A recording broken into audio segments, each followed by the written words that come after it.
In today's episode, we dive into what happens when dumb Karens try climbing Mount Everest. From a Karen who sat down beneath a collapsing ice tower because she needed 5 minutes, to a Karen who summited alone because her spreadsheet said she had until 1 p.m.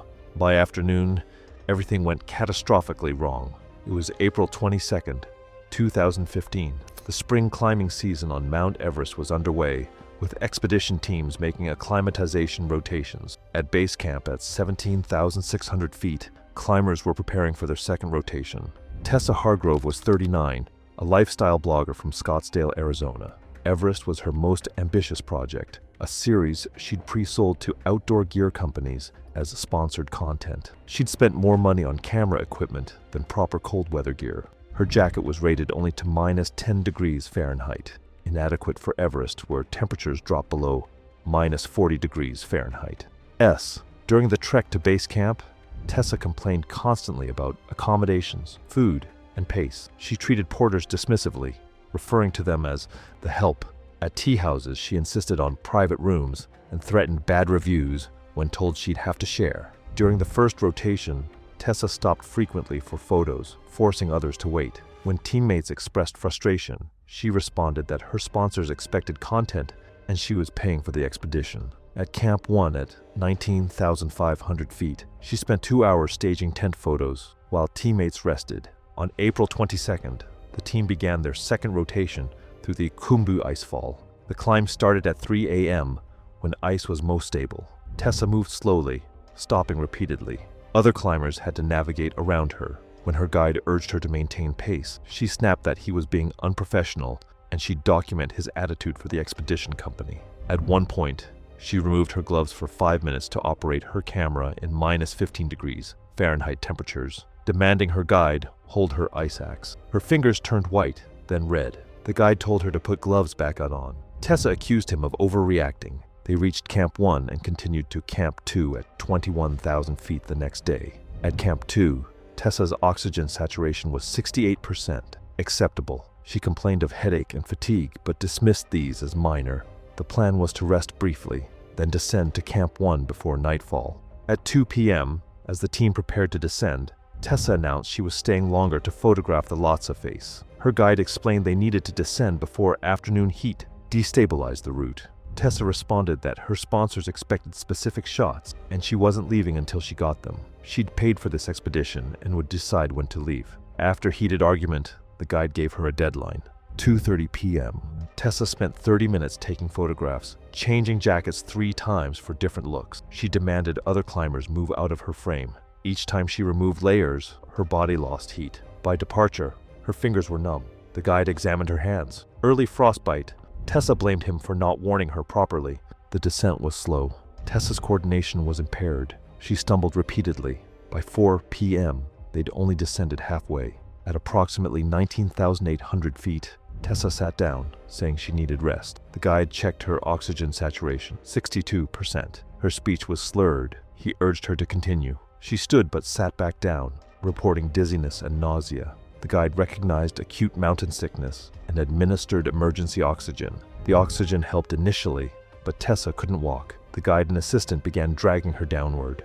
Progress was agonizingly slow. At approximately 5:15 p.m., at 19,600 feet, Tessa suddenly pulled away and stumbled sideways off the route. She took 3 steps onto untracked snow. The snow collapsed beneath her. She'd stepped onto a snow bridge, covering a crevasse. The bridge gave way, and Tessa fell through. The guide rushed to the edge. The crevasse was 8 feet wide, narrowing as it descended. He could see Tessa approximately 40 feet down, wedged between ice walls, not moving. He called her name repeatedly. No response. He radioed an emergency call.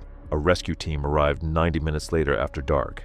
A rescuer descended and reached Tessa 40 feet below the surface. Wedged between ice walls, the rescuer checked for vital signs. None. Tessa was dead. Her oxygen mask had been torn off during the fall. Recovery took 3 hours. Tessa's body was brought to Camp 1, then carried to base camp the next day. The official cause of death was trauma from the fall, combined with hypoxia and hypothermia.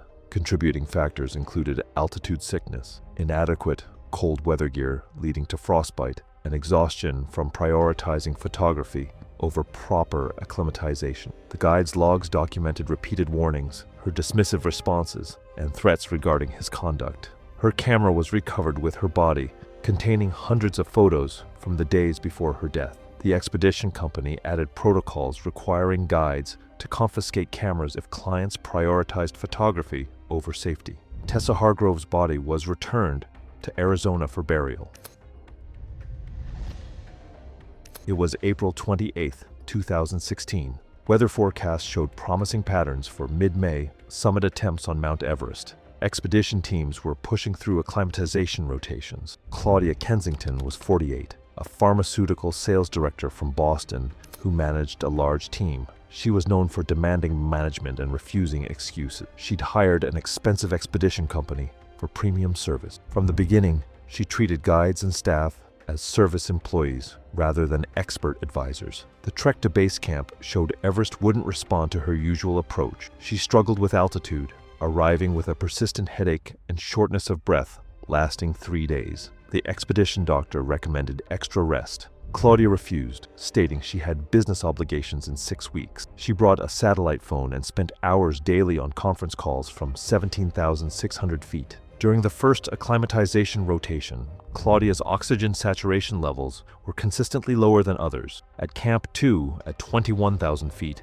her saturation was 65%, while others registered 70 to 75%. The guide recommended a slower schedule. She dismissed the concern, stating she'd completed the rotation and felt fine. The second rotation began April 28th. The plan was to climb to Camp 2, spend one night, continue to Camp 3 at 23,500 feet briefly, then descend. Claudia reached Camp 2 with oxygen saturation at 64%. She complained of headache and nausea. The doctor noted her breathing seemed labored, but lungs sounded clear. That evening, Claudia spent 2 hours on a conference call, her raised voice audible to others. She appeared agitated and had difficulty sleeping. The next morning, she reported poor sleep and headache, but insisted she was ready. The climb from Camp 2 to Camp 3 ascends the Lhotse face at 45 degrees or steeper, taking 4 to 6 hours. Claudia struggled from the beginning. Her pace was slow with frequent rest stops. She reached Camp 3 at 2 p.m. after 7 hours, exhausted and breathing heavily. Her oxygen saturation was 58%. The guide noticed her breathing seemed more labored than expected. Claudia admitted feeling extremely tired and short of breath. The guide decided to descend immediately. Claudia protested, saying she needed rest first. After discussion, she agreed. Descent began at 2:30 p.m. Within 15 minutes, Claudia was in serious trouble. Her coordination was poor and she moved extremely slowly. At approximately 23,000 feet, she began coughing. The cough was wet. Pink frothy sputum appeared on her glove. The guide recognized high-altitude pulmonary edema, HAPE. Fluid was accumulating in Claudia's lungs. HAPE requires immediate descent and can progress to death within hours. The guide radioed an emergency call. Over the next hour, Claudia's condition deteriorated rapidly. Her coughing became more frequent with pink frothy fluid. Her breathing became increasingly labored, rapid, shallow breaths. Her lips and fingernails took on a bluish tint. Her oxygen saturation was 48%, critically low. The guide and 2 staff who'd climbed to assist essentially dragged Claudia down the Lhotse face. She could barely move. By 6 p.m., they'd only reached 22,000 feet. Claudia's consciousness was declining. She seemed confused and couldn't follow instructions. At approximately 21,500 feet, Claudia collapsed onto her hands and knees, coughing violently, bringing up large amounts of fluid. Then she slumped onto her side. The guide checked her breathing, rapid and gurgling. Her oxygen saturation was unmeasurable. He administered supplemental oxygen at maximum, 4 liters per minute. Her saturation came up to 52%, but she remained semi-conscious and unable to move. If you're enjoying these stories, make sure to subscribe so you don't miss the next one. The guide radioed for helicopter evacuation, but helicopters couldn't operate at 21,500 feet as darkness fell. The team continued dragging Claudia. By 7:30 p.m., they reached Camp 2 at 21,000 feet. A helicopter attempted to reach them, but couldn't land safely. The pilot radioed he would try at first light. Claudia was placed in a tent with continuous oxygen. The doctor monitored her through the night. Her condition remained critical, semi-conscious, breathing rapidly, coughing up fluid. Her saturation remained in the low 50s despite maximum oxygen. At approximately 3 a.m. on April 30th, Claudia's breathing became more irregular. Several rapid breaths, then stopping for 10 to 15 seconds, then gasping. This pattern indicated her brain was being affected by severe oxygen deprivation. At 3:47 a.m., she stopped breathing entirely. The doctor attempted CPR, but knew it was futile at 21,000 feet. After 15 minutes, he stopped. Claudia Kensington was dead. The helicopter evacuation proceeded at dawn as body recovery. Claudia's body was flown to lower altitude, then returned to Boston. The official cause of death was high-altitude pulmonary edema, with contributing factors of inadequate acclimatization, continued ascent despite symptoms, and delayed descent.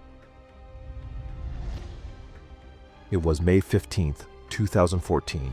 The summit window on Mount Everest had opened. At Camp 2, at 21,000 feet, climbers prepared for summit pushes. Among them was a woman whose confidence would prove catastrophically misplaced. Darcy Sutherland was 41 from Boulder, Colorado. She'd climbed all 58 of Colorado's 14,000-foot peaks and completed mountaineering courses. By Colorado standards, she was experienced. However, Colorado's highest peak tops, out at 14,440 feet, where air contains 60% of sea-level oxygen. Everest's summit has only 33%. She'd chosen a cheaper expedition company, reasoning she didn't need hand-holding. She'd been vocal during the trek, telling others that most Everest clients were tourists with no business on a serious mountain. Most significantly, Darcy decided she would not use supplemental oxygen, considering this the only legitimate way to summit. Her guide strongly advised against it, explaining fewer than 200 people had summited without oxygen, all elite mountaineers. Darcy dismissed this. During acclimatization, Darcy's confidence seemed justified. She moved quickly, often outpacing others. Her oxygen saturation stayed in the low 70s at Camp 2. She unclipped from fixed ropes on sections she deemed easy. Her guide repeatedly told her to stay clipped in. Darcy argued she'd been climbing 15 years. On May 15th, Darcy's team moved to Camp 3 at 23,500 feet. Her oxygen saturation was 68%, good, especially without supplemental oxygen. That evening, the guide emphasized everyone would use oxygen from Camp 4 onward, non-negotiable. After 30 minutes of argument, Darcy reluctantly agreed to carry oxygen, but made clear she intended to summit without it if possible. The team moved to Camp 4 on May 17th. Darcy struggled more than expected, arriving noticeably fatigued. Her oxygen saturation was 62%. The summit push began at 9 p.m. Darcy started with oxygen at 2 liters per minute. At 27,000 feet, she removed her mask. The guide told her to put it back on. Darcy ignored him. Her pace slowed noticeably. Her movements became less coordinated. At the balcony at 27,500 feet, the guide checked her equipment. She turned off the flow valve. He turned it back on and stated if she turned it off again, he would end her summit attempt immediately. At 28,000 feet as dawn broke, Darcy's coordination became impaired. She stumbled on flat ground.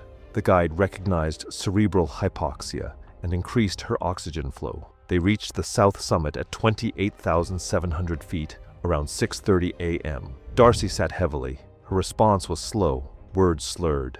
The guide performed a coordination test. Darcy missed his finger twice. Clear signs of high-altitude cerebral edema, HACE. The guide told Darcy they needed to descend immediately. Darcy refused. The guide radioed base camp. They advised immediate descent. Darcy stood and walked towards the summit, not down. The guide grabbed her arm. Darcy pulled away. At 28,700 feet, he barely had strength to move himself, let alone restrain a client. He followed, hoping to convince her to turn around. Darcy continued at extremely slow pace. Other climbers passed. Several asked if everything was okay. The guide said his client showed cerebral edema signs but refused to descend. At 7:30 a.m., Darcy reached the traverse below the Hillary Step. Her movements were uncoordinated. Halfway across, she stopped, swaying. The guide grabbed her harness. Her eyes were unfocused. She didn't seem to recognize him. The guide turned her around and clipped her, facing downward. Darcy didn't respond but moved when pushed. After approximately 100 feet, her legs buckled. She couldn't support her weight. Her consciousness was declining rapidly. The guide radioed for emergency assistance. He tried dragging her, but moving an incapacitated person at that altitude was nearly impossible. Over 30 minutes, Darcy deteriorated. She became unresponsive. Her breathing became irregular. At 8:15 a.m., she lost consciousness. The guide checked for a pulse, weak and rapid. He tried dragging her toward the south summit, but managed only 50 feet over 20 minutes, exhausting himself to the point of risking his own life. At 8:45 a.m., Darcy stopped breathing. Rescue breathing at 28,600 feet was ineffective. He checked for a pulse. None. Darcy Sutherland was dead. The guide radioed that his client had died. He was instructed to descend immediately. He moved her body slightly off the main route and descended. Days later, a team attempted to move her body but found it frozen in place. Official cause of death was high-altitude cerebral edema, with contributing factors of inadequate supplemental oxygen use, continued ascent despite symptoms, and refusal to descend when advised.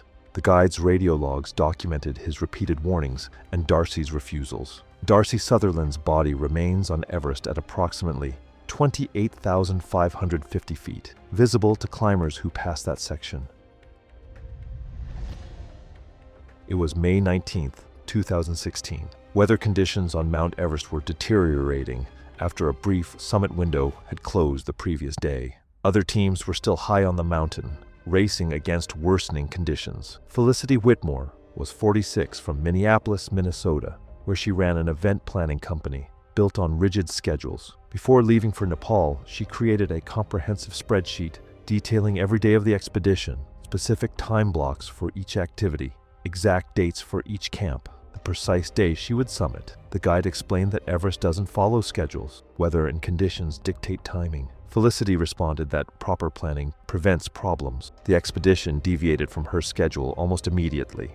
Weather delays put them 2 days behind. Felicity became visibly stressed. During acclimatization, her inflexibility created constant friction. When the guide recommended extra rest due to high winds, Felicity refused, stating rest was scheduled for the following day. By mid-May, her schedule had become disconnected from reality. On May 17th, Felicity's team moved to Camp 3. The plan was to move to Camp 4 on May 18th, then attempt the summit that night. At Camp 3, the guide emphasized a turnaround time of 1 p.m. on May 19th, regardless of position. Felicity argued that 1 p.m. was too early. The guide stated firmly that clients who didn't agree would not be permitted to attempt the summit. The team moved to Camp 4 on May 18th. Felicity arrived at 3 p.m., exhausted. Oxygen saturation 61%. The guide told her to rest before the summit push at 10 p.m. Felicity spent the rest period checking gear and reviewing her timeline. She barely rested. The summit push began at 10 p.m. Conditions were marginal. Higher winds than forecasted. Temperature minus 42 degrees Fahrenheit. Felicity climbed aggressively, pushing past other climbers. The guide repeatedly told her to maintain steady pace. Felicity ignored him. By midnight, she was ahead of her group. At 1 a.m., her pace began to slow. They reached the balcony at 27,500 feet around 4 a.m. Behind her calculated pace, she became visibly agitated. The climb to the south summit was brutal. Winds increased to 40 to 50 miles per hour. Wind chill approaching minus 60 degrees Fahrenheit. By the time they reached the south summit at 28,700 feet, around 7:30 a.m., she was completely exhausted. She collapsed in the snow, unable to stand. The guide assessed her condition, coherent but extremely fatigued, oxygen saturation 56%, movement slow and uncoordinated. He decided they would not continue. They would descend. Felicity refused. The guide explained she was exhausted, weather was deteriorating, and they needed to descend. Felicity checked her watch. Only 7:30 a.m. They had until 1 p.m.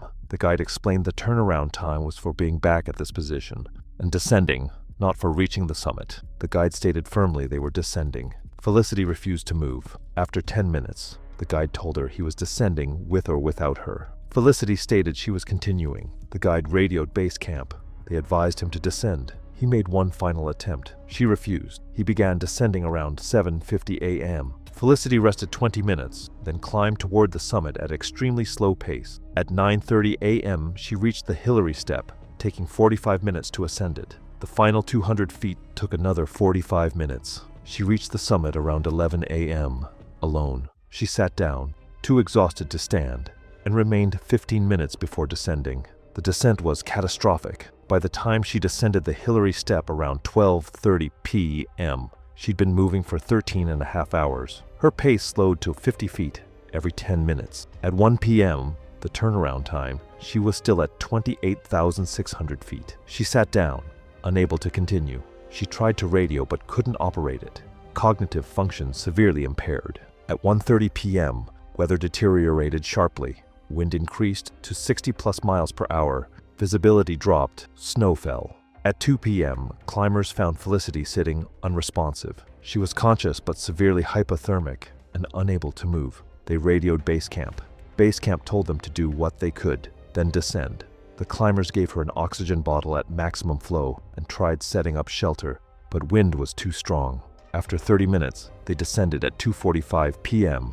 No one else passed her position. At some point during the afternoon or evening, Felicity Whitmore died from hypothermia, exhaustion, and hypoxia. Her body was found May 21st, frozen solid, where the climbers had left her. The oxygen bottle was empty. Official cause of death was exposure and hypothermia with contributing factors of exhaustion and hypoxia. The investigation noted she'd summited more than 3 hours after her guide recommended turning back and been caught by forecasted deteriorating weather. It was April 18, 2013. The spring climbing season on Mount Everest was just beginning. The Khumbu icefall had been equipped with fixed ropes and aluminum ladders. For climbers, the icefall represented the first major hazard, where avalanches, collapsing ice towers, and hidden crevasses could kill without warning. Bethany Prescott was 44 from Greenwich, Connecticut. She belonged to an exclusive country club where competition was constant. The previous year, a woman from her social circle had climbed Everest and given a presentation at the club. Bethany decided she would climb Everest as well, hiring a less expensive expedition company. She'd done minimal physical training, reasoning that she attended Pilates 3 times per week. She told friends she wanted to give her own presentation at the club the following year. During the trek to base camp, Bethany complained constantly. At base camp, her lack of preparation became obvious. Altitude affected her more severely than other clients. She spent 3 days with a severe headache and nausea. The expedition doctor recommended an extra acclimatization day. Bethany refused, stating she was on a schedule. The first acclimatization rotation was scheduled for April 18th. Climb through the Khumbu icefall to Camp 1 at 19,500 feet. Spend 1 night, then descend. The Khumbu icefall is a river of ice, moving several feet per day. This movement causes ice to fracture constantly, creating ice blocks the size of houses, deep crevasses, and unstable towers called seracs that can collapse without warning. Climbers cross using fixed ropes and ladders, typically starting around 2 or 3 a.m. when ice is most stable. As the sun warms the icefall becomes progressively more dangerous. By mid-morning, collapse risk increases dramatically. Experienced climbers aim to be through by 8 or 9 a.m. The expedition leader briefed the team the evening before. They would wake at 1:30 a.m. and begin climbing at 2:30 a.m. Bethany objected immediately, stating 1:30 a.m. was unreasonable. The leader explained this was standard protocol and non-negotiable. After 20 minutes, Bethany reluctantly agreed. At 1:30 a.m. on April 18th, the team began waking. Bethany had not gotten up. At 2 a.m., the leader found her still in her sleeping bag. The leader explained the group stayed together for safety. Bethany argued she would climb on her own schedule. The leader compromised. Bethany could depart at 4 a.m. with an assistant guide. The main group departed at 2:30 a.m. and reached Camp 1 by 7 a.m. Bethany and her assistant departed at 4 a.m. The crossing was slow. By 7 a.m., they were roughly halfway. The sun was up and temperature was rising. The assistant became increasingly concerned. They were entering the dangerous period. He urged Bethany to move faster. By 8:30 a.m., they were approximately 2/3 through. Temperature had risen above freezing. The icefall was audibly active, constant creaking and groaning. Small chunks were falling from seracs. At approximately 9 a.m., they were beneath a massive ice serac, a tower roughly 60 feet tall and 40 feet wide, leaning at an angle. The serac was marked with warning flags. Standard protocol was to move through quickly. The assistant told Bethany they needed to move through quickly without stopping. Bethany stated she needed to rest first. The guide explained firmly they could not rest here. Bethany sat down and said she needed 5 minutes. The guide told Bethany that if she didn't start moving in 60 seconds, he would descend without her. The guide started counting down. At 30 seconds, Bethany stood up, angry, and started moving. They were approximately 50 feet past the Serac, with perhaps another 100 feet before a clear, when the Serac collapsed. There was no warning. Roughly 1,000 tons of ice fell and impacted the route. The assistant, ahead on the rope, heard the collapse and dove forward. He was hit by smaller chunks, knocked down and partially buried, but survived with injuries. Bethany was directly in the path of the main mass. She had no time to react. The ice hit her with tremendous force, killing her instantly. Her body was buried under several tons of ice blocks. The assistant freed himself and radioed for help. The rescue team reached the site within 90 minutes. The recovery operation took 2 full days. Bethany's body was located approximately 15 feet below the surface, crushed by the ice. Death had been instantaneous from massive trauma. The official investigation determined the Serac collapse was a natural event that could not have been predicted with certainty. However, the investigation noted Bethany and her guide had been in the icefall during the dangerous late morning period when ice is most unstable, and that Bethany had delayed in a high-risk area despite warnings. Thanks for watching. If you like these stories, click here